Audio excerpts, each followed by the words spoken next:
Welcome everyone, Costin here with a discussion about Total War Warhammer 3 Immortal Empires, and in this video I'm going to be going over every single faction, race in the game, and choosing which are the best legendary lords currently for Total War Warhammer 3 Immortal Empires.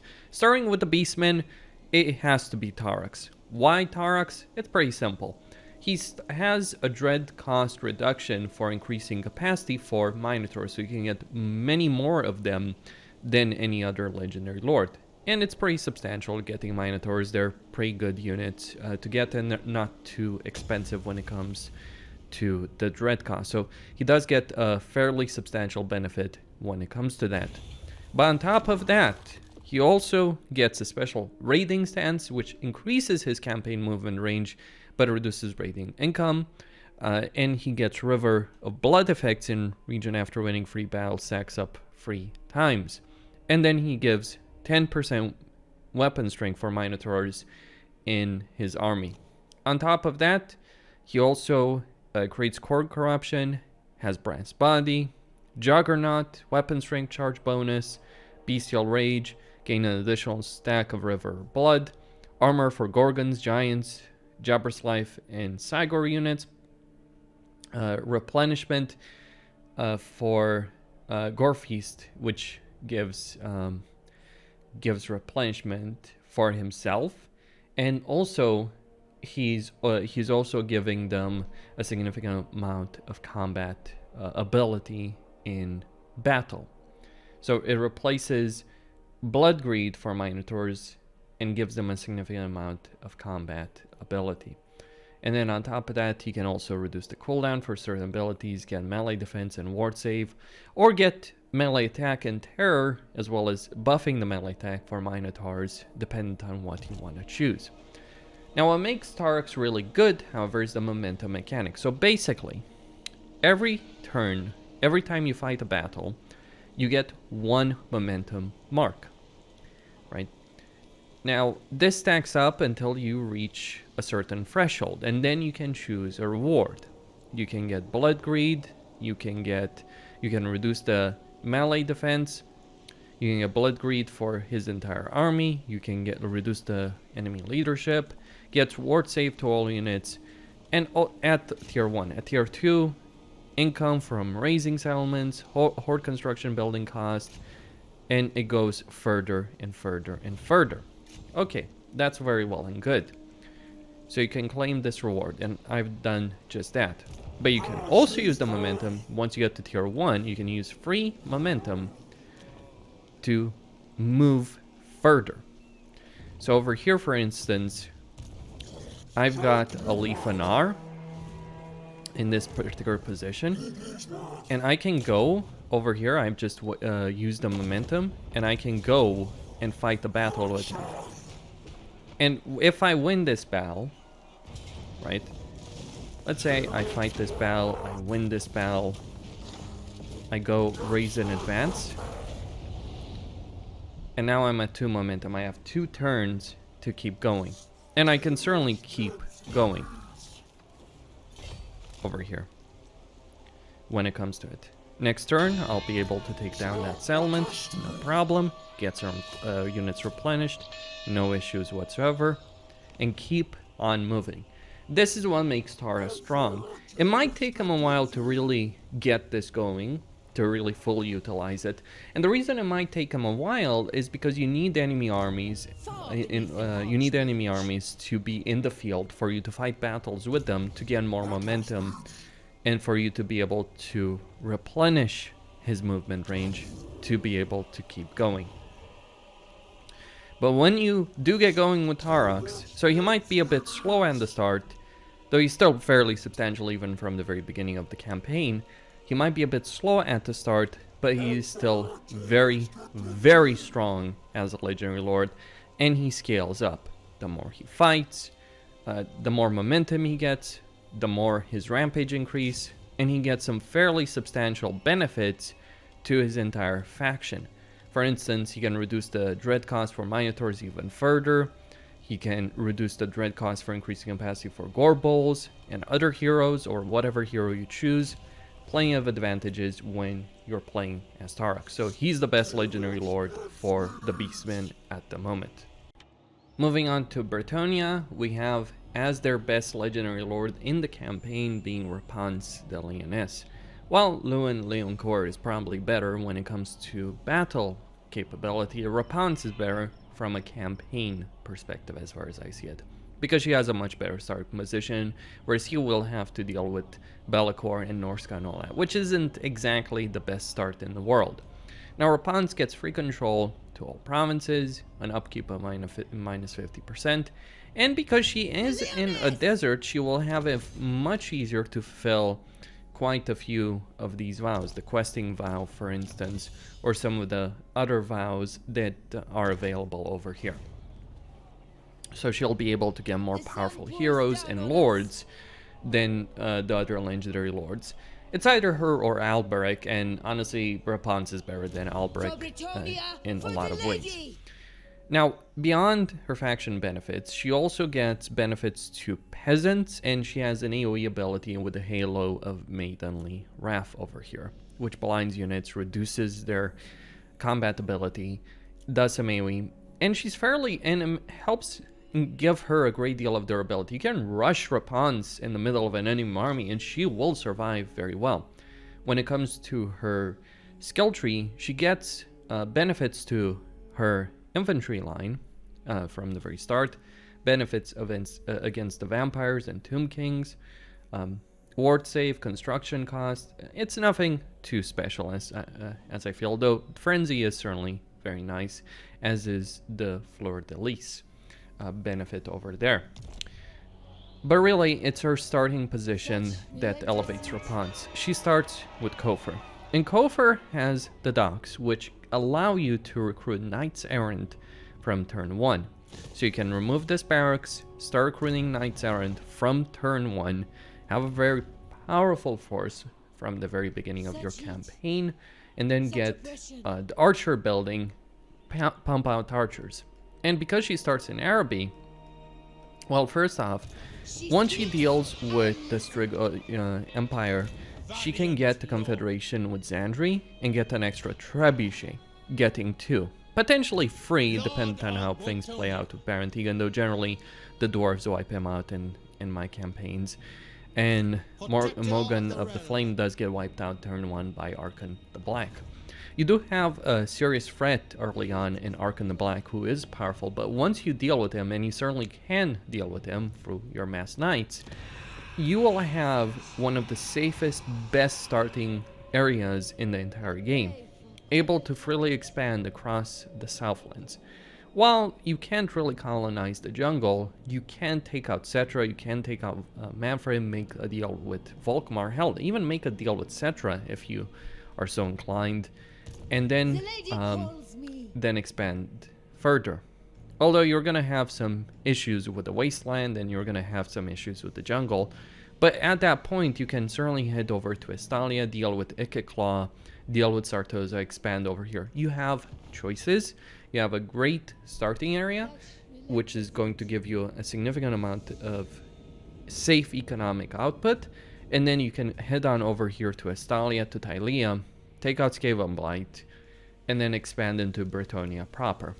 Repanse's campaign plan is really solid, and she is pretty strong herself in combat ability in terms of faction benefits. Lewin Leoncourt is substantially better when it comes to pure combat ability, don't get me wrong on this. Alberic probably has a better starting position, or a very strong starting position in his own right, but I feel Repanse is a nice middle ground between pure combat ability, good starting position, good campaign benefits. And hey, who doesn't want to play Jeanne d'Arc of Warhammer, pretty much. Moving on to the Demons of Chaos, the Demon Prince, Kugaf, Kairos, Nakari, and Skarbrand. It is Skarbrand that takes the prize as being the best of all of them.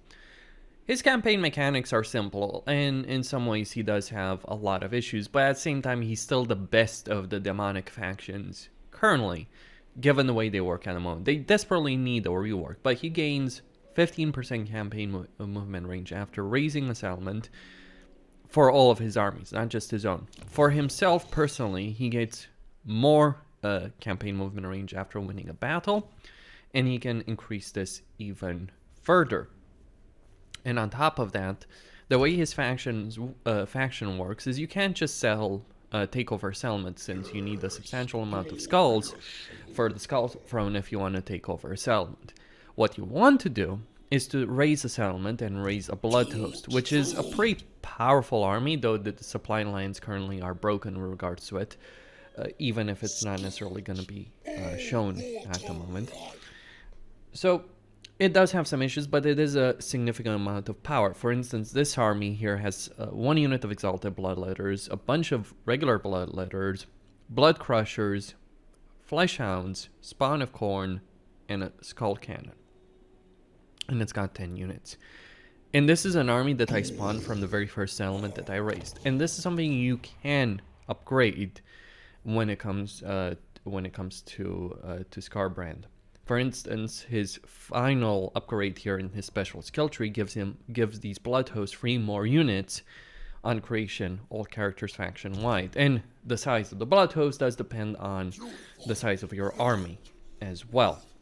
And on top of that, although he's going to be raising a lot of settlements, there's a chance for research to automatically colonize ruined regions and province at turn start. He is a lawnmower. He is a steamroll faction. He does have some issues. If you don't particularly enjoy playing every single minor insignificant battle, well, don't play Skarbrand, because the blood host can't replenish regularly, and you're going to take significantly more losses if you are auto-resolving things.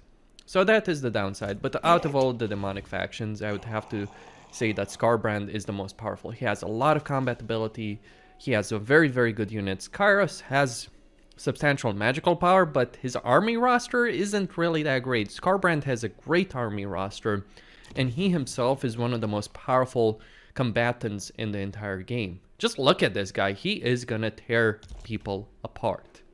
And so yeah, Skarbrand is the best of all of the demonic legendary lords in the game right now. Moving on to the Dark Elves, we have Malus Darkblade, who starts in the Castaways themselves, and well, he can get a great deal of power. Actually, he starts with a great deal of power as he is possessed by a demon of Slaanesh, which gives his army and himself a great deal of combat ability. Missile string, melee attack, ward save for himself, diplomatic relations with the demons of chaos, so you are not gonna fight a bunch of pointless wars. But here's the thing, he doesn't start with a settlement, but he takes one very quickly over here. And when he does, a choice will pop up. You can either give up Hag Reef or keep it for a foothold in Agarond. I suggest giving it up. And you get 20,000 income to get started. And then you have the elixir. The elixir provided by Malekith. If you do a mission, which is to control 10 provinces, then you can get the recipe so it has no cost, and you can flip between full control or full possession. Full control gives you a great deal of growth, so it's probably worth going with that at the very start, because you get a lot of growth, you get loyalty for your lords, that's not too significant, minus 15 corruption to all provinces, though you're going to suffer minus 25 melee attack to your faction leader, so your combat ability is going to suffer. Though every 40 turns you can allow full possession. But when you have full control, you can also use this, the Right of the War Master, which will spawn an incredibly powerful high-end army near your hero, led by a supreme sorceress. We're talking here black dragons, we're talking here hydras. See, Malus himself is a wrecking ball of a lord, though the units he buffs are not necessarily the ones you want to worry about, but he has a great deal of combat power himself, and extra campaign movement range, and upkeep, and control. But being able to summon a high-end army, or be a high-end army in his own right if he's full position, is a significant amount of campaign power. He also starts with the Black Arc. Now, he is a DLC lord. If you don't own his DLC, then I would recommend Lokir Felheart of the Blessed Dread, who is pretty powerful in his own right. but you can't do wrong playing as either Lokir or Malus. Though Malus is stronger, I'd say Lokir is more fun to play from my perspective. But yeah, it can't be questioned that Malus is the most powerful legendary lord of the Dark Elves. Moving on with the Dwarves, we have Grombrindal. Grombrindal gets Living Ancestor, and so you can choose every 25 turns. Initially, after the first 2 turns, he can choose a faction-wide benefit, or an army benefit for himself. You can buff his army significantly, you can get Valea's Protection for control, casualty replenishment, corruption, you can get personal benefit with the White Dwarf, or Grugni's Teachings, which I think is the best, for research rate, upkeep for his army, construction cost in his province, and recruitment cost. And that's the one I'm going to choose. Grombrindal is, as far as I'm concerned, the only Dwarven legendary lord right now in the game, considering how horrible the Dwarves are, that is actually playable. He still will have issues, but the grudges won't be the same problem that they are for everyone else, like poor old Thorek. Because 2 of these grudges are basically kill Malagith, win 3 battles against Nagorond, and win 5 battles against the Dark Elves, and then 5 battles against the High Elves, which you can easily deal with by killing Alith Anar over here. Pretty simple stuff to deal with, right? Okay, on top of that, he gets major faction-wide benefits through his blue skill tree, be it recruit rank up to +3, recruitment cost minus 15%, 15% campaign movement range, 6% casualty replenishment, and casualty replenishment is fairly significant because dwarves actually do struggle with casualty replenishment. There is a mod that adds a craftable item for 200 of gold, but by default they do really struggle with casualty replenishment. Then global recruitment capacity as well. He personally gets a lot of campaign movement range, benefits when defending, vigor loss reduction benefit, benefits to Iron Drakes and War Machines, a significant amount of combat power, and being able to reduce the amount of time between the Living Ancestor event. He also gets a good amount of armor piercing for his army, and speed, which is pretty important for the dwarves. And he also gets melee defense for Quarrelers and Iron Drake units. Like, it's not even a discussion really when it comes to it. Grombrindal is the best Dwarven Lord by far because he's the only one that's not going to be bogged down completely by the horrible grudge meter and will actually be able to benefit from satisfied grudges because he can satisfy the grudges, reduce the construction costs, get diplomatic relations, get research rate. And yeah, he won't have the Slayers, but he'll have a good amount of control. He is very powerful, and actually a lot of fun if you do enjoy slaughtering the Elves as the Dwarves. Would strongly recommend him. He's not quite as powerful in terms of battle potential as Thorek can get, but Thorek's campaign, given his start position, what he has to deal with, how far he has to go, Thorek's campaign can be a great deal of misery. I know, I've played it multiple times actually in this so far. Grombrindal is in a much better position than Thorek or the other legendary lords of the dwarves at the moment. The dwarves desperately need a rework right now. We'll see when that happens. I think if there's any hope for it, it's gonna come when the Chaos Dwarves come out. For the Empire, it is Markus Wolfheart. I would really like to say it's either Volkmar or Balthazar Gelt, but I can't. Volkmar starts in a too rough position in the Southlands, and Gelt has to deal with the horrible Imperial Authority system and Prestige system. If they fix that, it's likely Gelt that would be at the very top of the list. But as it stands right now, as I am recording this video, is Markus Wolfheart, for a number of reasons. The Empire is pretty good when it comes to its mid and late game, if you can get there, through all the civil wars, all the issues. But where it struggles is in the early game, because they only have access to, from a settlement building, to archers and spearmen. And archers come with Wolfheart's ELC, so if you don't own it, you're gonna be in a rough spot. Now, here's the thing with Wolfheart. He really benefits the Empire in the early game. That's because he can get reinforcements from the Empire. Now, there are gonna be downsides with the hostility system affecting your control and increasing the enemy weapon strength, and also having a full Lizardman Doomstack spawning on your territory, but that's something you can tackle. Now, Wolfheart himself gets special hunter heroes that you can do quests for. So you get a witch hunter, you get the dwarf, you get the wood elf, and you get the paladin. So you do get some fairly powerful, unique heroes. And on top of that, and what's really substantial here, is he gets a minus 50% upkeep for archers and huntsmen units, so you can maintain more of these than anyone else. Furthermore, he gets recruit rank benefit, casualty replenishment, campaign movement range, melee defense, further upkeep reduction, double shot ammunition for huntsman units, sundering attacks, and vanguard deployment for his army. He has a lot of power available to him. Now, of course, the downside is he is a ranged lord like Alith Anar, and that's always gonna mean that he's gonna struggle, because his combat ability is just not gonna be anywhere as good as a melee lord or a caster lord. I find ranged lords to be some of the weakest in the game. They just don't do enough range damage, and they're nowhere near as durable in melee as the proper melee lords. So, caster lords do more damage and are more useful on the battlefield. Melee lords jump into the fray and do a lot of damage. Ranged lords, honestly, they struggle a lot of time to even shoot. But here's the thing, none of that really matters. Because beyond having an upkeep with hunters and having a great starting position here, even if it's only with a minors element, by having a great starting position here in Lustria, which is one of the best areas in the campaign at the moment, one of the major benefits that he gets is Imperial supplies. Now, standard supplies can give you things like greatswords. Advanced supplies can give you things like artillery. Yes, artillery. Good artillery. Hellstorm rocket batteries, gentlemen.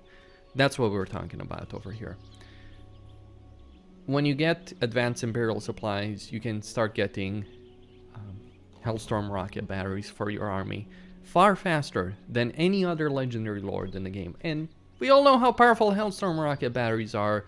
While Gelt may win out in the mid to late game, Wolfheart gets them much earlier than anyone else, and he can absolutely destroy his enemies by getting high quality units that are locked away behind tech and buildings. He can get them from the Imperial supply system. For all the disadvantages he has for the system, he gets a lot of power through it, far more so than the other legendary lords of the Empire. You may not have the strongest starting army, you may not be the best in battles, but none of that actually matters. Now, if they change the Imperial authority system and prestige system, or if they help Volkmar with his starting position, then either Gelt or Volkmar can end up at the top of the list for the Empire, but as it stands, it is Markus Wolfheart. With regards to Grand Cathay, is Zhao Ming. I know, only 2 legendary lords for Cathay at the moment, but I think that out of the 2, Zhao Ming is better than Miao Ying. First off, starting position. I know some people scoff at the idea that starting with a minor settlement, though it is tier 2 and you do start with the barracks and can also get the spice market very quickly, people may scoff at the idea that it's a great starting position, but it genuinely is, because it's relatively safe. You don't have to worry about the Great Bastion. You don't have to worry about defending the wall. You don't have to worry about village too early on. Hell, you don't even need to worry about Snitch too early on either, though you will eventually have to fight him and defeat him. Instead, you will be dealing with the rebels over here in the wastelands, and maybe even the nomads. I would say taking over the nomadic territory can be very beneficial to you. But why Zhao Ming? Beyond starting position, less frustration, not having to spend turns going to the castways to wipe out village and the other factions so that the Great Bastion can be safe. But why is it? Well, first off, the cargo capacity for caravans is very important for the entirety of your campaign, because it gives you an enormous amount of income for your entire campaign. So over here, if I send a caravan to Altdorf, or if I send it to Drakenhof, I can gain a significant amount of income as Zhao Ming, right? From the very start. Though maybe that wouldn't be necessarily the best route due to the fact that it is at risk given everything that's going on. But instead, I might benefit more from sending it to the Dwarven capital, which is exactly what I am going to do over here. Okay, that's the first thing, the caravan benefit. Upkeep for Ogre mercenary units, that really doesn't matter. 15 armor for melee units, that is fairly substantial because the meta certainly in Warhammer 3 Immortal Empires has switched from a pure range meta to a melee meta, especially given all the minor settlement and siege battles. You don't want to... Fighting siege battles with a full ranged army is going to generally be worse than if you're fighting with powerful melee units. And you do have access to pretty powerful melee units. I mean, consider this. Balthazar Gelt was one of the best legendary lords for the Empire because of his melee bonus. In part because of his melee bonus. You get more melee bonus than he does. Actually, you're kind of like Balthazar Gelt in a lot of ways when it comes to it. Because you also have the lore of metal, which is funny enough. Beyond that, he is a powerful dragon, having regeneration in his dragon form. He can get augments to his units. He also has construction cost, hero capacity for alchemists, regeneration, diplomatic relations with all of Cathay, though his sister has more to this, but he gets a lot of diplomatic relations with Ogre kingdoms. Now, I really, really wish they fixed the Ogre mercenary system, because if they did, this guy would be incredibly powerful, simply due to the fact that he could get a minus 50% upkeep to Ogre mercenary units. Imagine getting man-eaters for this army. You can't right now, it's broken as is, but it could give him a strong power. But that diplomatic benefit has the significant benefit of making your caravan routes through the Mountains of Morn safe, which is going to be important to your income. Anyone who's played the Realms of Chaos knows that moment, and it happens, right? When your caravan route is no longer safe, when your caravans start getting attacked by major factions and you lose everything that's in them. You stop sending caravans after a point because there's no value in it. But the fact that you can get good diplomatic relations with ogres and you have more capacity makes your caravans more useful, being able to generate more income, meaning that you'll have a much better income than Miao Ying. And that's one of the most important things that he does offer to his faction. He also gets a minus 25% upkeep for melee units, and he can find items much better. 100% magic item drop chance, which can get him a lot of items for his lords, for his heroes, for himself. All combined give him a substantial amount of benefits.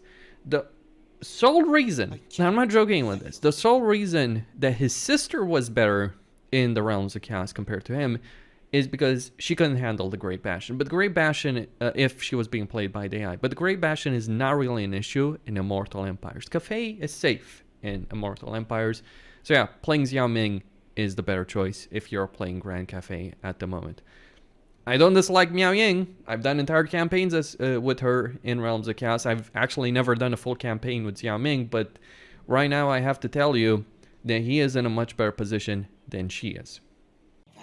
Moving on with the Greenskins, we have Grom the Paunch being the best legendary lord of the Greenskins. First off, he starts with a giant river troll hag, which gives him replenishment. Otherwise, you have to get to tier 3 in order to get access to them.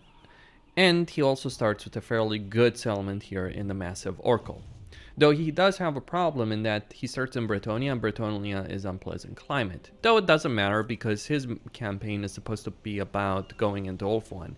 And that in itself is actually a significant benefit because Ulthuan is great if you control it. Relatively safe, though not necessarily too safe, but relatively safe, lots of settlements, lots of provinces, being able to support a very large economy. So if you can take control of Ulthuan, you're going to be in a great position as any legendary lord, provided the climate is pleasant, so Grom has that going for him.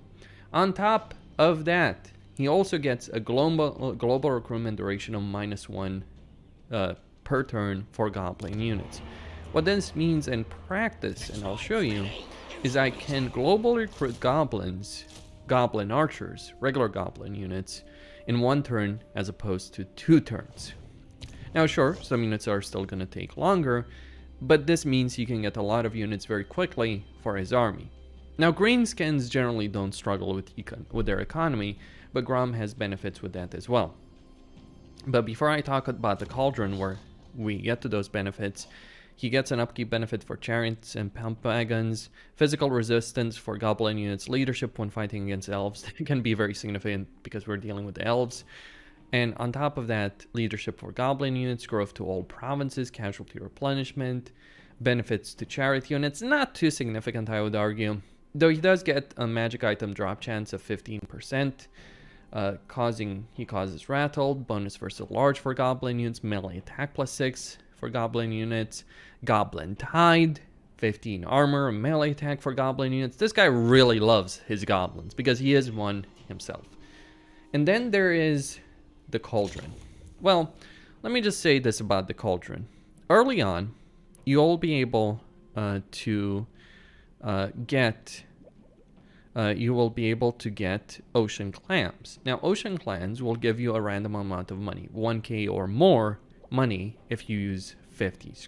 If you use a certain amount of scrap, it's 50, by the way.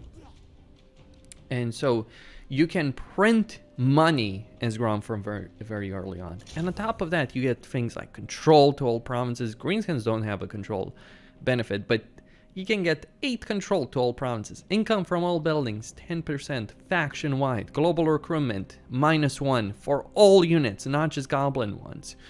Or income from sacking and looting settlements. Income from raiding. And a bunch of benefits. Making explosive projectiles for his goblin units. Giving his units a significant amount of combat power. This is on top the power that the Greenskins have by default, and on top of the benefits he gets through his special skill tree. This is what makes Grom the best Greenskin Legendary Lord, and one of the best in the entire game, as it currently stands. Even though he does start with a bunch of unfavorable climate, he can make it work very well, and he can become a fairly unstoppable Legendary Lord that invades and conquers all of Wolfheart. So yeah, Grom the Paunch, the very best Greenskin Legendary Lord. I mean, in terms of pure combat potential, yeah, Grimgor or Azak would beat the crap out of him, but in terms of campaign benefits, it is Grom, by far, just because of the Cauldron. I mean, hell, the global recruitment benefit would be significant in its own right. The global recruitment benefit, plus his skill tree, plus the Cauldron, yeah, he's far ahead of everyone else. With regards to the High Elves, we have Alith Anar. It was either going to be him, or Tyrion, or Elfarion. Now, generally in these lists, I've talked about Elfarion being the best, because in a lot of ways he is. He has a unique army roster that is flat out the best of all the High Elves. His Mistwalker units are the best High Elven units in the entire game. And he has a benefit in battles as well through the cage that he can cast on enemy heroes, significantly reducing their ability, making them much easier to kill. However, in spite of that fact, I do believe that Alith Anar has won me over. But why is that? Well, I've played an entire campaign as him. He gets a 10% campaign movement range and a global recruitment duration for all units. He also gets the invocation of Morai High, which allows him to flat out assassinate leaders of other factions, so you don't have to deal with them on the campaign map. But there's more to it than that, right? And this is not necessarily stated here. He gets these special missions which give him some significant amount of money. Okay, fair enough. And as well as influence and diplomatic relations with the High Elves, upkeep, etc. Right? But that's not why I feel Alith Anar is the best High Elf and the Legendary Lord. Far from it, actually. See, and I think the army here in Albion, one of the many armies that I have here in Albion, Alariel, who I've confederated here, will demonstrate. Every single one of his armies, every single one, the default movement range, movement stance is not a regular movement stance, it's an ambush stance. An ambush stance with a minus 15% success chance, but it allows you to ambush your enemies. Right, to have a really good chance to ambush your enemies in every single battle that you're going to be fighting. Now over here I'm not going to attack. but it gives you an idea of how these kind of things stand. And it is for every army. Elfarion might have the better army, but Elfarion can't flat out ambush every army that he's fighting. Alith Anar can with all of his armies. And there's of course more to it than that. He causes fear, he gives benefits to Shadow Warriors and Shadow Walkers, though the upkeep benefit doesn't work right now. The upkeep benefits for a lot of units just doesn't seem to work all that well. Oh, and I've actually forgotten to get Renegade. Maybe I should maybe I should do this again to get that 12% missile strength for all armies faction-wide. That's a bit of a whoopsie on my part. I forgot to do it right there. Thankfully, there is a mod that allows me to do it. And he plays out like a mini Taurox or Skarbrand because he gets 15% campaign movement range after every battle. He gets a good amount of post-battle loot, gets a lot of missile strength when fighting the Dark Elves. Like, he has a rough campaign, don't get me wrong, because he's vulnerable here from the north to Hellebrand, from the west to the Drowned. A lot of enemies will be coming for you. Like in this campaign at turn 100, I spent a lot of it just being attacked non-stop in my starting province by Hellebrand, by the Chaos Warriors. Even now, I've got Be'lakor, Archaon heading for me, and Sigvald as well. And I'm fighting the full might of the Warriors of Chaos at this particular point. Though I've got 6 armies over here to deal with them, and I can afford them. Scalability is what makes the High Elves really, really strong. But Alith Anar, although he won't be able to really colonize Wolfheart properly, because for whatever godforsaken reason, the developers made Wolfheart unpleasant to him. I don't know why. Although he won't be able to get to Wolfheart, Nagrand is a pretty good spot in its own right. And that ambush stance ability is very significant in its own right. So yeah, there's a lot of power that Alith Anar has through his Shadow Warriors, Shadow Walkers, and through his ambush stance. He can get a lot of things going, I feel, in this campaign, and what elevates him from my perspective above both Tyrion and Elfarion is fun factor. Yes, Elfarion is powerful, Tyrion is powerful, hell, even Alariel is powerful, but it is a lot of fun just playing constant non-stop ambushes with a legendary lord in the campaign, and that's why I would give this spot to Alith Anar from my perspective. Either him or Elfarion or Tyrion, it's pretty closely tied, I'd actually say, between them, but I would certainly argue that the ambush stance benefit that he gets elevates him above Tyrion and Elfarion, though he won't have the unit roster that Elfarion does get. Moving on to Kislev, Boris Ursus, by far and away. He has the most powerful starting army of all of them. He starts with 2 Tsarguard units that are pretty strong, 2 Armored Cossars that are pretty okay, and 2 Warbear units that are some of the best in Kislev's entire arsenal. And on top of that, he also gives a significant upkeep benefit to Warbear riders in his army. And he also gets a significant leadership and melee attack benefit to his units when fighting Warriors of Chaos, Demons of Chaos in Norsca, which you certainly will be doing for pretty much your entire campaign. Then on top of that, he gets significant benefits in combat, weapon strength for his army of 16% for Warbear Riders, leadership and weapon strength for Tsarguard, campaign movement range, and regeneration for elemental bear units. He also gets a significant amount of growth, as well as construction costs in the local province, and as well as Motherland Invocation minus 10% and diplomatic relations with Kislev. Some fairly significant benefits overall. And it's kind of funny that the guy who starts literally in the Chaos Wastes with no settlement to speak of is the most powerful legendary lord of Kislev. Because he does get diplomatic relations and construction time benefits, recruit ranks for warbears, as well as having settlements in the Chaos Wastes where he starts, giving him a significant amount of devotion per turn. Although it's not the most pleasant climate, you can make it work. But you don't have to fight a campaign there. Go for the Frozen Landing. there's a large number of benefits if you abandon your starting province and go there, including the fact that the Frozen Landing is one of the main areas where a lot of Cathay and caravans are going to go for, at least early on. So you can raid those Cathay and caravans and get a significant amount of money from the very start. And on top of that, he also has a benefit with the supporter system. How so? Well, generally, when it comes to the supporter systems, if you're talking about Castalton or Catrin, they get the 50 supporters, and then 100, and so on, right? And they get control, leadership, and speed. However, as Boris, what instead happens is you support one or another of the factions. And here's where it gets interesting. If you support Catrin, you get growth. Control is not necessarily too big of an issue, but having a substantial amount of growth from the very start allows you to grow your cities very quickly. Kislev has a lot of issues with their economy, with their campaign, with their starting positions, but out of all of them, Boris is the most playable, the most powerful. He's the most powerful in combat by far. Catrin is pretty pathetic, honestly. And Castalton, yeah, he's nowhere near as good as Boris. I mean, he does have Erskine, who is a pretty powerful bear mount. He's got a significant amount of combat power. He's got good benefits to his campaign.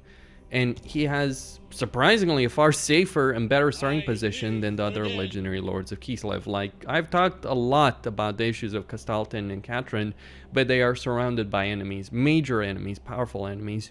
You aren't, and you can choose your battles if you are playing as Boris Ursus. Provided you keep this army alive, very few things will be able to stand in your way. I mean, think of this. Warriors of Chaos right now are acknowledged as being incredibly powerful, but you can absolutely tear down Archaon very quickly if you're playing as Boris Ursus. Or not. You can just ignore Archaon and instead go for the Frozen Landing, go for the mountains, take this entire province, and then head over here in the Wasteland. Fight Grimgor if you want. It's a fairly workable campaign plan that pays off, I feel. So yeah, Boris Ursus, the best legendary lord of Kislev. Getting to the Lizardmen, Oxyotl is their best legendary lord. Now, in terms of his personal combat ability, he's pretty bad, actually. He's a ranged hero who has no real durability and is supposed to be played as a hit-and-run type lord. The problem is, it just doesn't work out, really, and most of the time in battles, I see Oxyotl being pretty damn useless. However, even though he is personally useless, his army is one of the strongest armies that the Lizardmen do have. Because every unit gets an extra melee attack, melee defense, leadership per experience rank for all skink infantry. And then on top of that, speed and missile damage per experience rank, 1% as well. Meaning that these units at, say, rank 9 are getting 9% extra benefits to all those stats that are mentioned. That's the start. On top of that, he also gets immunity to diplomatic penalties from trespassing, has access to the Masterful Ambush stats. I haven't really used it. 50% armor piercing missile damage for all skink missile infantry units, and experience gain for units when fighting against the forces of chaos, which you will be doing for much of the early game.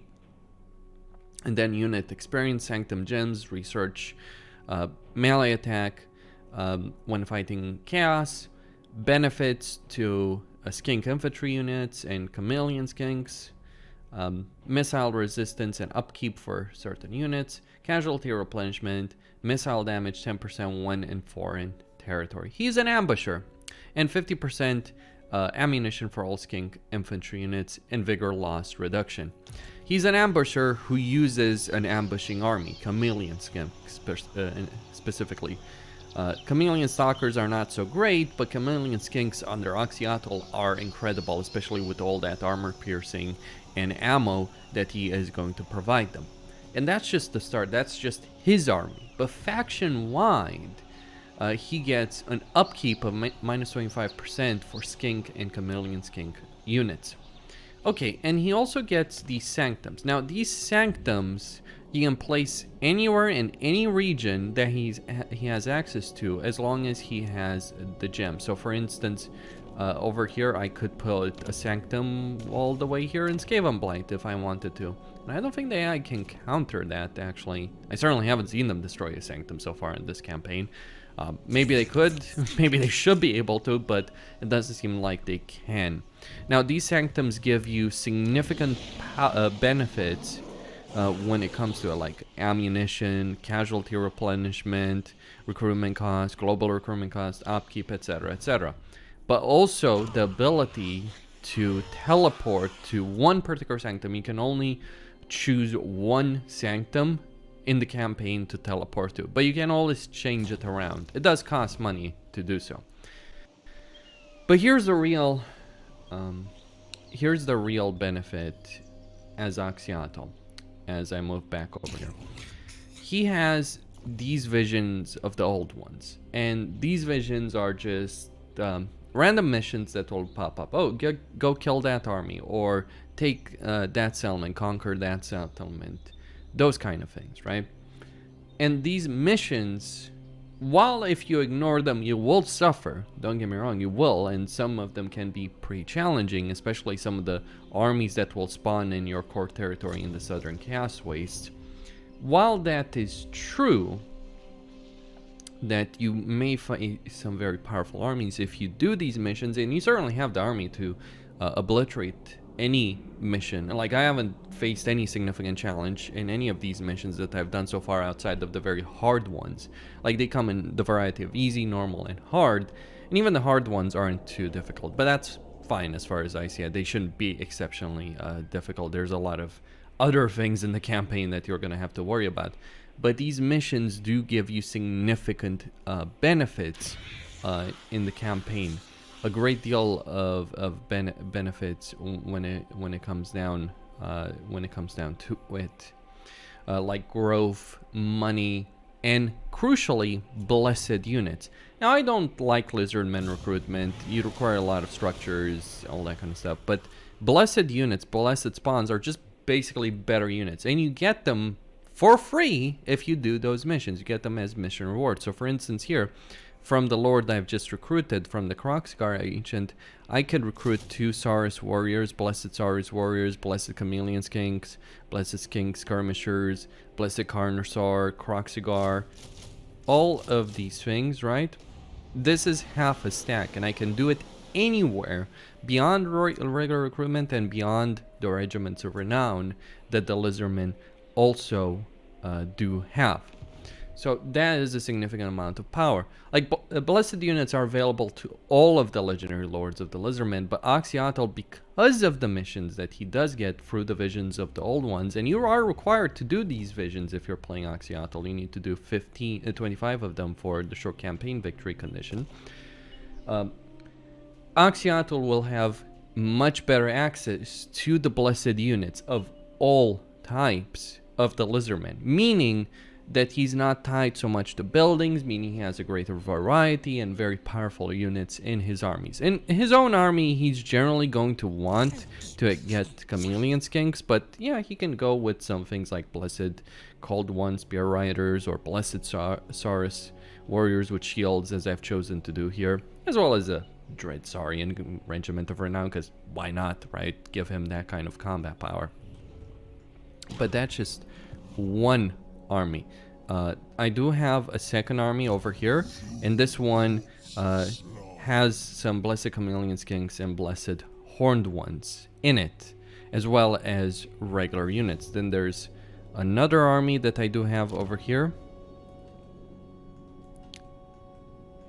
that has a bunch of Blessed Skink Skirmishers, 6 in total, Pterodon Riders, and Saurus Warriors with shields. A significant amount of combat power that you can recruit for free globally. That is pretty substantial when you really think about it.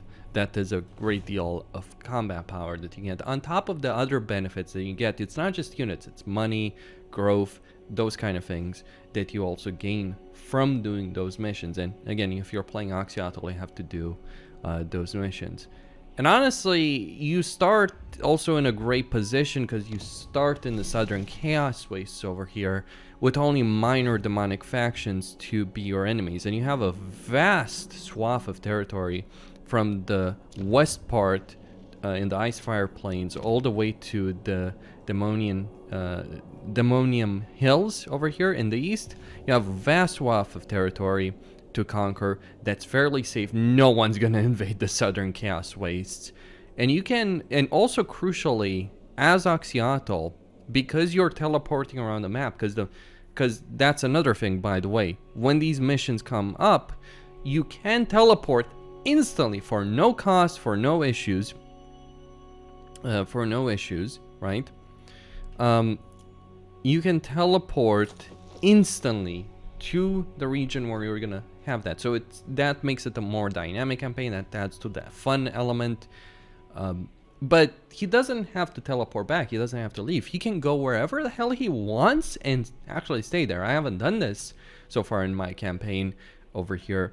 But you can actually take over, just teleport to a region when you get the mission. Like, oh, you want to conquer the Empire or conquer Skavenblight or conquer the Northern Chaos Wastes, you can teleport there when you get the mission. And the missions are going to involve the forces of disorder, so chaos, vampires, etc. You can when you teleport there, you can just stay there. There's nothing forcing you to leave. You have a great deal, an enormous amount of flexibility, the most of any legendary lord in the entire game, to choose where you are going to fight.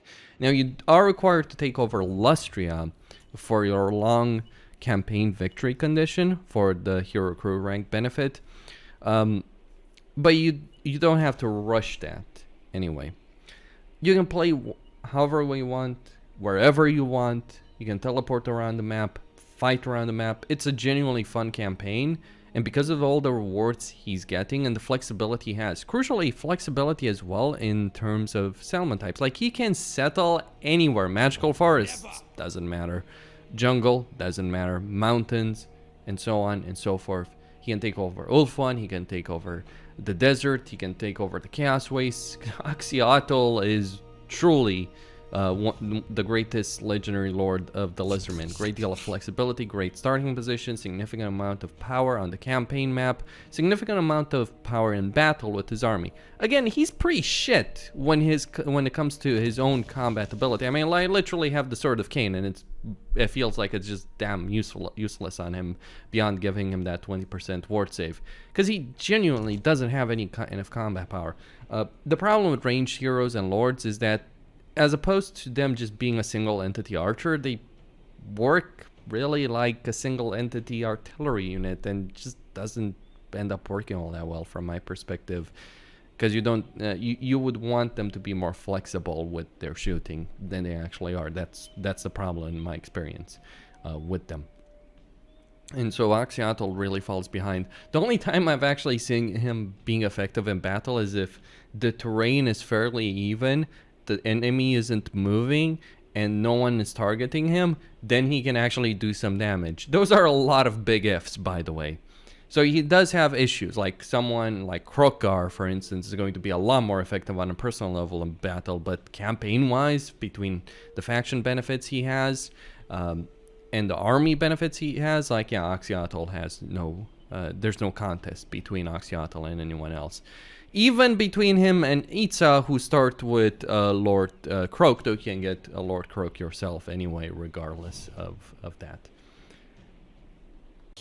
Getting to Norsca, we have Throgg, the Troll King. I mean, between him and Wulfric, I feel that Throgg wins out, simply because he has a much better starting position than Wulfric. He can get almost an entire province, and it's a really good province, actually, with 4 regions in it, 4 settlements in it.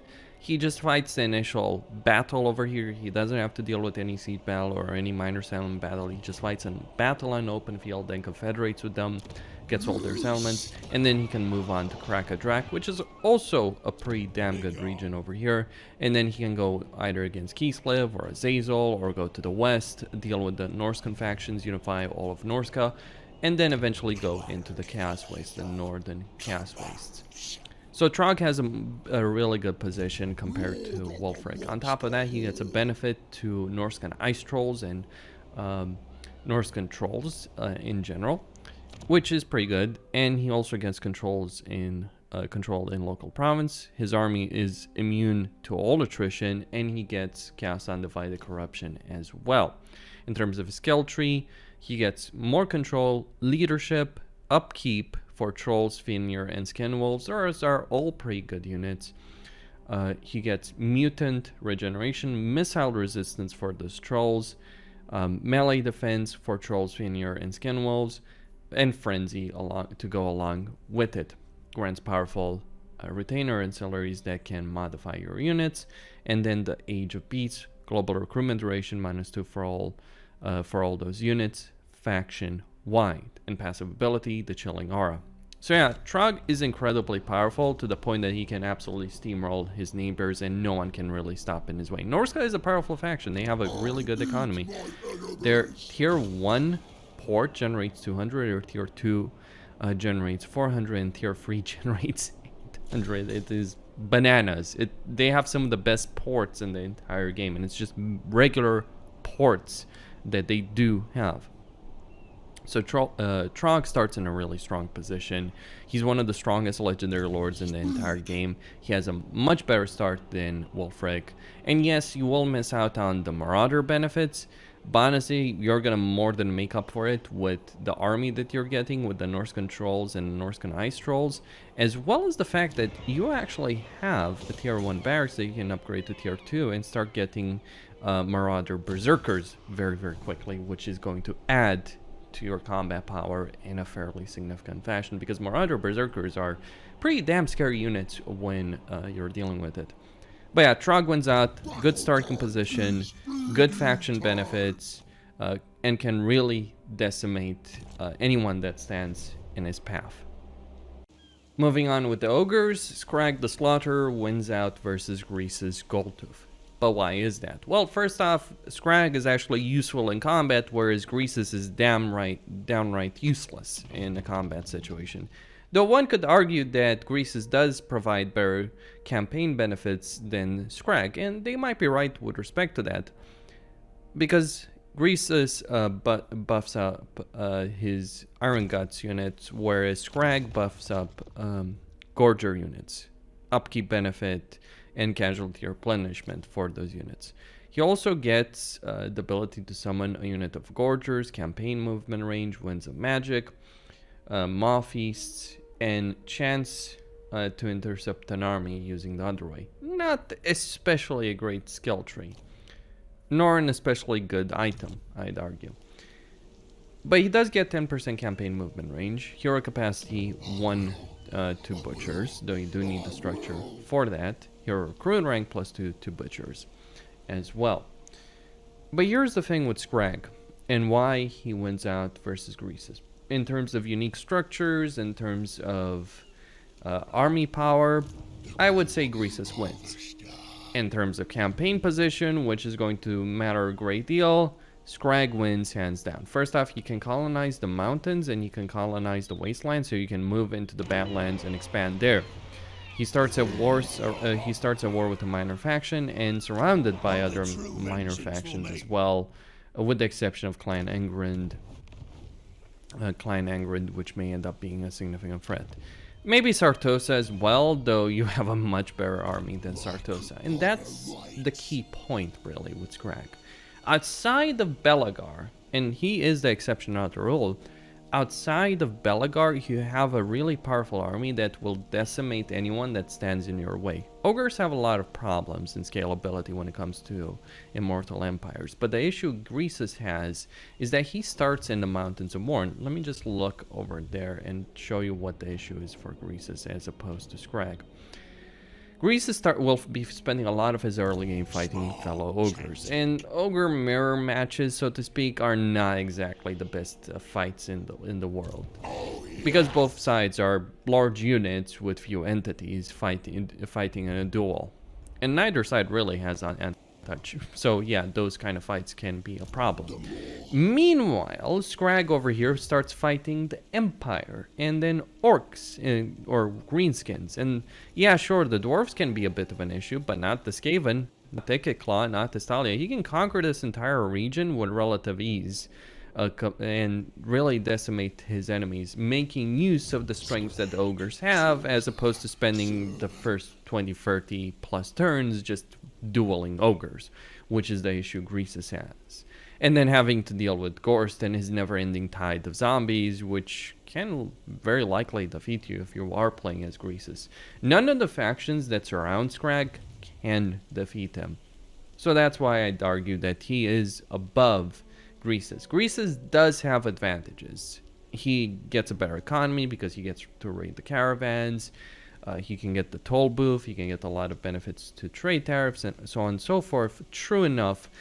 But his starting position, for all the benefits of the caravans, given the enemies he has to fight, is a lot worse than Skrag is, as far as I personally see it. And also, yeah, Greases is absolutely terrible in battle, one of the worst legendary lords in the entire game in terms of combat potential. The range lords struggle because of the way their mechanics works, like their shooting works. Greases struggles in battles because he's just plain fucking terrible with his movement in particular, and actually issues in terms of being even being able to get hits in. So yeah, plenty of issues for Greases, and issues for the ogres in general. But out of the two, I would say Skrag wins.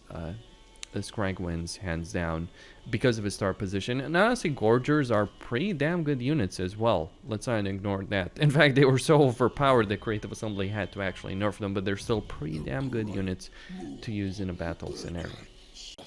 Finally, getting to the Skaven, a race that has some actual genuine choices with different campaign playstyles. We have Deathmaster Snitch being the best legendary lord of the Skaven. It was either going to be him or Fraught Unclean or Ikeclaw. That's the Skaven situation. It's a DLC lord that is genuinely the best, one of those three. Personally, I think Snitch is the best. Out of those three aforementioned three legendary lords, he has the most amount of personal combat power. He gets melee attack for embedded heroes, concealment bombs as well, and ambush chance. On top of that, his personal skill tree buffs this even further. More leadership during ambushes, more melee attack during ambushes, campaign movement range, charge bonus, speed for infantry unit, concealment bombs for night runners and gutter runners, upkeep for himself, hero lord recruit rank for all provinces, melee defense, and as well as attrition suffered by defender when laying siege, enemy leadership -8, a significant amount of power for him. Plus control, more power, leadership for gutter runners, night runners, death runners, and Eshin triads, even more ambush success chance. He really is the master ambusher when it comes to the game.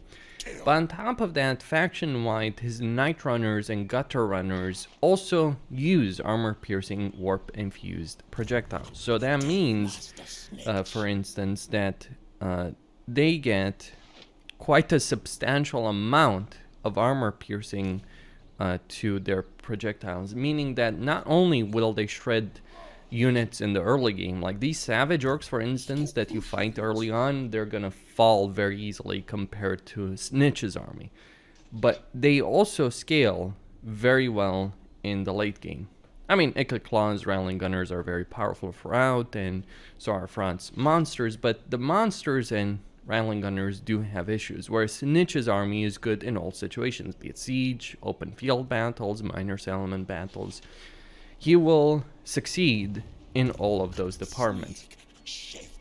And on top of that, he also gets shadowy dealings and clan contracts. Clan contracts are pretty simple to understand. You do a contract, you suffer diplomatic relations with a faction, but you gain more with another faction. The more you get, the more benefits you'll get with that faction. You do have a significant recruitment cost on non-Eshin units, so things like Plague Claws, Storm Vermin, weapon teams at the start, but once you do get those clan contracts sorted out, and once you get the reputation sorted out with these factions, you will actually end up getting a discount on top of other benefits as well for your faction, such as armor, physical resistance for lords and heroes, food, melee defense, and weapon strength, giving Snitch some really powerful heroes and a really powerful army when you add it all together. So yeah, he is a cut above. And on top of that, although Singpo, where he starts, is vulnerable to the western provinces and the central lords, he does start in Cathay, and Cathay is one of the best areas in the game as we currently speak. It's fairly safe compared to other areas of the game. You have some great variety of territories, and as Snitch, you can colonize pretty much all of it, or a significant portion of the campaign map, which gives you a significant amount of power when it comes to dealing with your campaign situation. It also helps that he starts with Poisoned Wind Mortars and Warp Grinders, as well as 2 units of Gutter Runners and Night Runners. 1 Night Runner with Sling, 1 regular Night Runner unit, and he does have a pretty good structure over here when it comes to income in Singpo. So a significant amount of power with Snitch from the very start, and great scalability throughout the campaign. And this guy is a monster in battles. Whenever I was playing an Emmer campaign in Warhammer 2, I dreaded one thing and one thing above everything else. Not Grimgore, not the Greenskins, but Snitch showing up with 2 full stacks against me. Because he would just kill Emmerich, kill everything that I throw against him, and he would just refuse to die. And that's the situation you're going to encounter when you're playing an SM. You can really decimate anyone that stands in your path. Hell, through shadowy dealings, you can steal food, you can steal coin, get vision, reset all schemes, get some food, as I mentioned. And as you improve these schemes, it gets even better. And then you also get Plunge into Anarchy, where you remove a faction leader permanently, causing them to be overrun by rebels. So any legendary lord that might be an issue, like Be'lakor or Archeon later on, you know, if you get there, you can just flat out remove them from the game completely. That's an enormous amount of power that Snitch does have available to his faction. It's not the nukes, granted, that Clan Scryer has, but it's still a significant amount of power that you will have, and you won't have the downsides of having to use weapon teams, which is something that Ikklaw can certainly struggle with.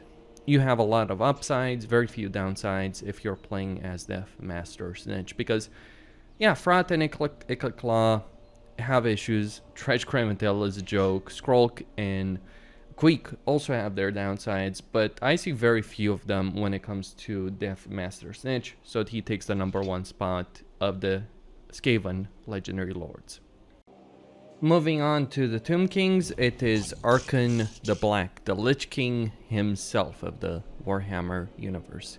Now, the Tomb Kings are a powerful race, but they do start out fairly slow, needing buildings to increase their unit capacity for their good units, like Tomb Guards, for instance, let alone their giant constructs like Gushaptis, Bone Giants, all that kind of stuff. However, Arkhan overcomes those limitations. They also have limitations in terms of how many armies they can recruit, needing research in general to awaken a dynasty to increase their army capacity, or spending a significant amount of money through the mortuary cult in order to increase their army capacity.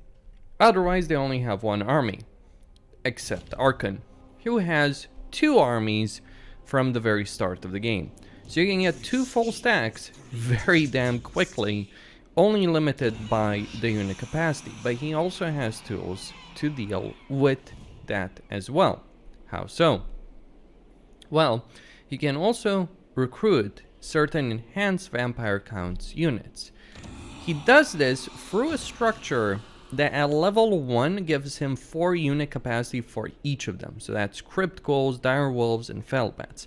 They're not necessarily exceptional units, but they're certainly going to be better than the Skeletal Spearmen and Skeletal Warriors you're going to be able to recruit, and they can be a nice complement to your army of Nehekara Warriors, or in this case I could get some Tomb Guard, more Nehekara Warriors.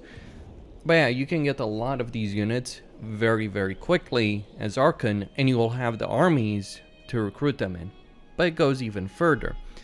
Because he has 2 armies, he can easily deal with a powerful foe from the very start. And one of those foes has one of the Books of Nagash over here. Now, the books themselves are randomized, right? So you can start the campaign, and if you really want to steamroll as Archon, this is what I recommend you do. You can start the campaign, and the book here could be a 5th book of Nagash, which in this case has spawned over here in Carrick 8 Peaks, though it could spawn in this rogue army just as well. I've seen that happen. And this book will give you unit capacity for Tomb Guard with halberds, and 1 extra army capacity. So as Archon, you can be so ridiculously powerful to be able to get free armies within, let's say, the first dozen or so 15 turns of the campaign.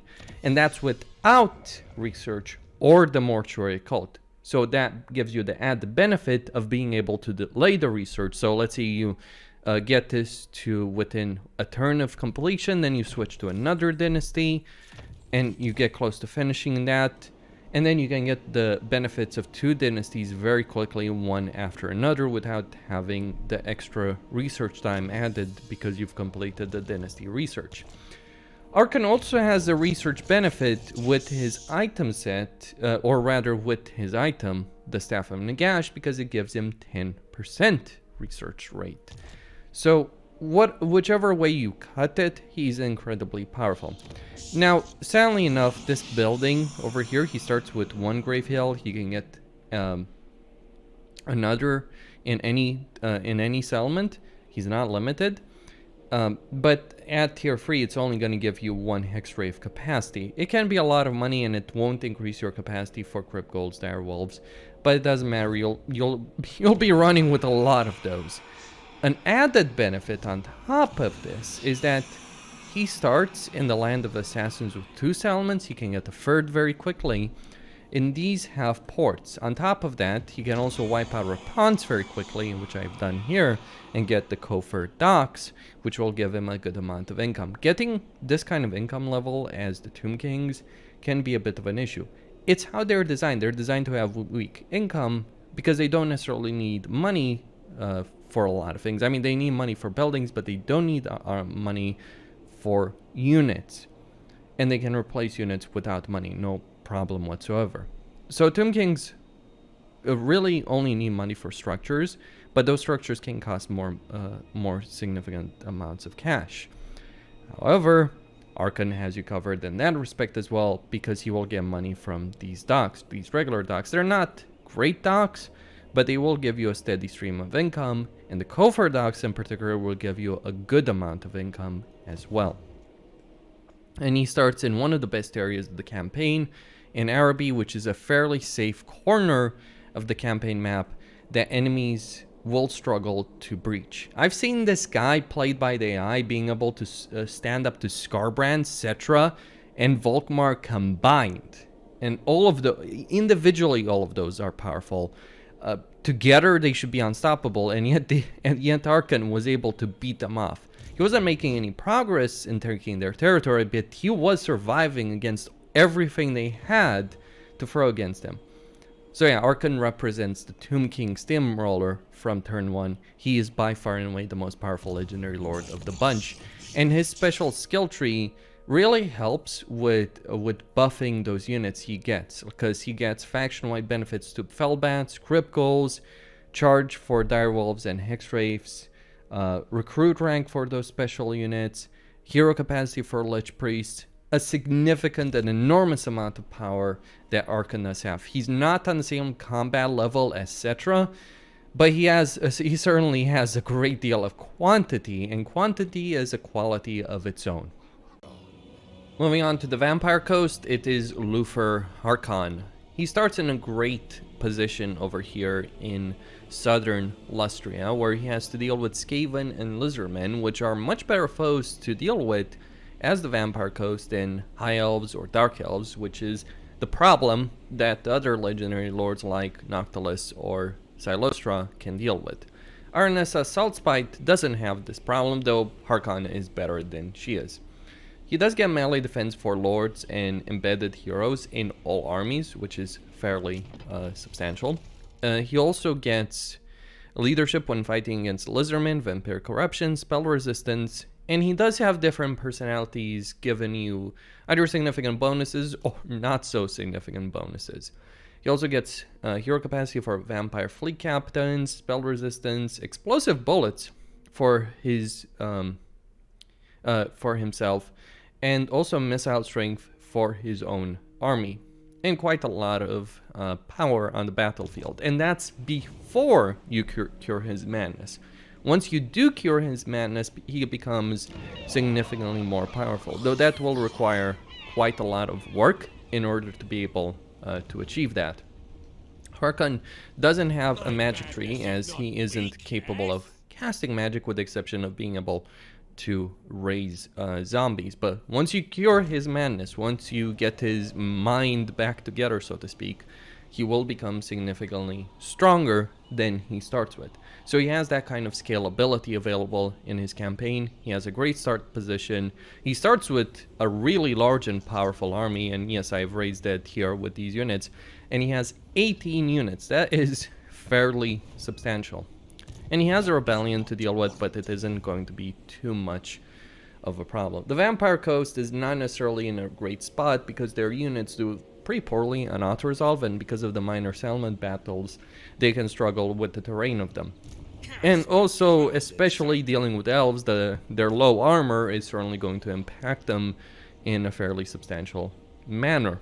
Harkon doesn't have that problem. He has to deal with lizards, which the Vampire Coast, I feel, is significantly better equipped to tackle. So for him, really, it's the start position, as well as his power that he gets, especially later on. You can also get a Terrorgeist to fly on, which is pretty great. Some people would say Noctilus because he starts with the Galleon Graveyard, but honestly, I wasn't necessarily too impressed by Noctilus's combat power, because Necrofix Colossi aren't that great units at the moment, whereas I feel like Harkon has a much better starting position, though he certainly doesn't have something on with the strength that the Galleon Graveyard has, but still pretty good starting position, pretty good lord, pretty good amount of power available to him, and that's even before you cure his madness. Once you do cure his madness, he becomes significantly better.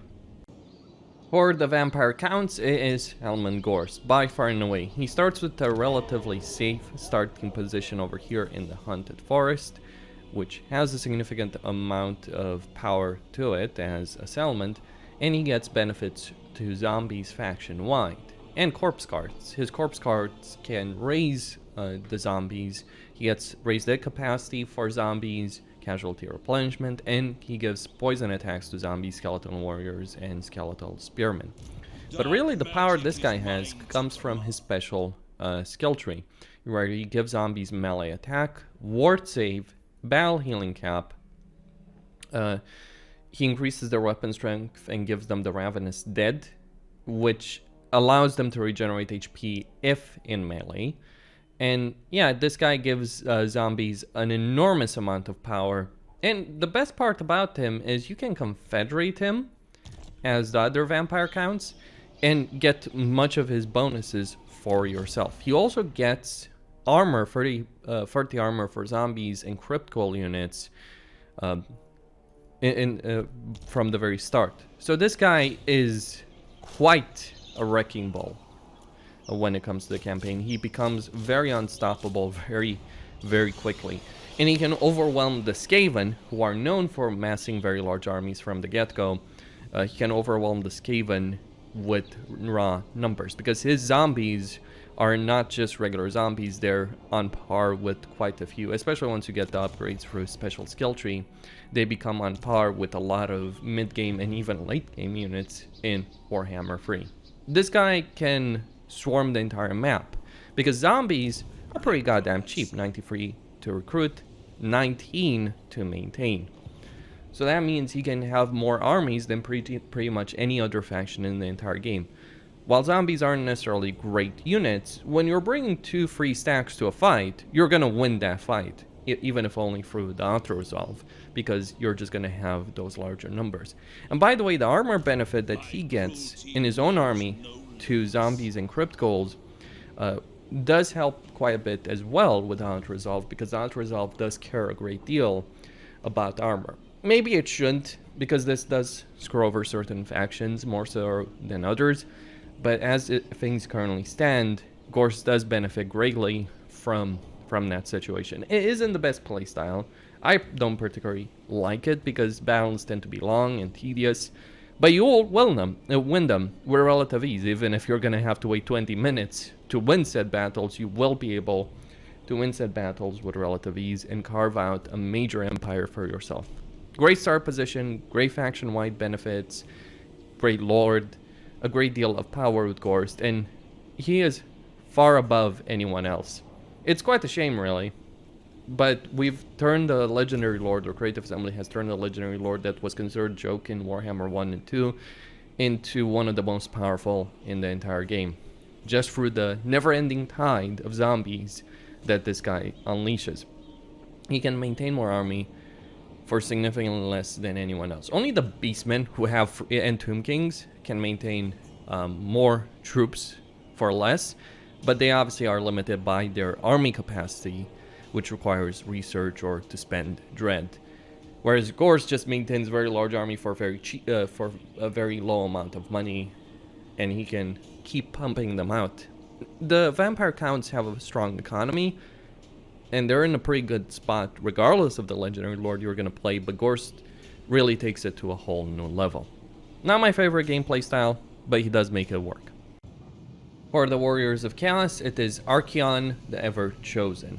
It's not because he personally is such a powerful combatant himself, though he does get some benefits for Lord Recruit rank, unit experience, upkeep for Chaos Warriors in his own army, Warband upgrades for undivided units in his army, physical resistance for Chosen units, pretty substantial considering how powerful Chosen are by default, benefits to Chaos Knights, hero capacity for Exalted Heroes, and all authority +1, an attribute demonic. But it's not really Archaon's combat power that makes him so very strong.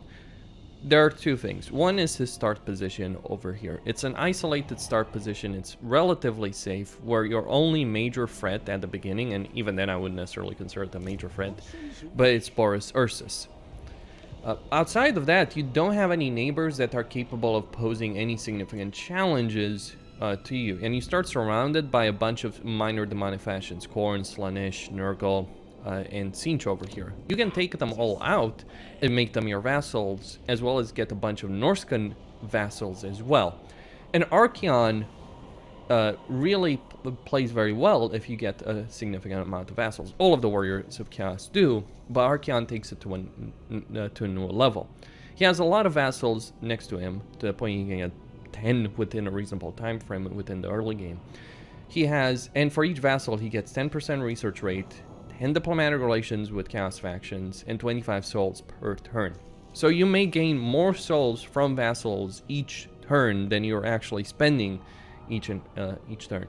And the diplomatic relations that he gets makes it very easy to make alliances with the other Chaos factions and create a genuine confederacy, so to speak, of chaos to unleash on the forces of order.